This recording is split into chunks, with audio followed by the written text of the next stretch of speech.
એકવાર વિચારી તો જુઓ કે ભગવાન થઈને જેલમાં જન્મવાની સાથે જ પોતાના સગા મા બાપથી અલગ થઈ જવાનું.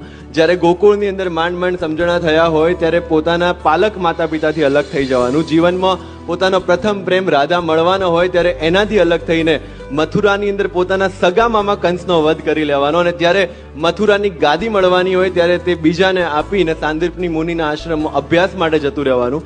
એ અભ્યાસ પૂર્ણ કરીને જ્યારે સોનાની નગરી દ્વારકા વસાવી અને શાસન કરવાનો સમય આવે ત્યારે એ જ દ્વારકા બલરામને આપીને હસ્તિનાપુરની અંદર જે મહાભારતની શરૂઆત થઈ રહી છે ત્યારે કુરુક્ષેત્રમાં પહોંચી જવાનું. કુરુક્ષેત્રની અંદર પોતાના જ બનાવેલા માનવીઓને એકબીજાનો સંહાર કરતા જોઈને ધર્મની સ્થાપના કરવાની, અને ધર્મની સ્થાપના કર્યા પછી પણ હસતા મોઢે ગાંધારીનો શ્રાપ લેવાનો, અને એ શ્રાપ લીધા પછી પોતાના જ યાદવોને એકબીજાનો વિનાશ કરતા જોવાનો, અને છેલ્લે પોતે ભગવાન હોવા છતાં પણ એક પારધીના તીરથી સામાન્ય માણસની જેમ મૃત્યુને પ્રાપ્ત કરવાનો.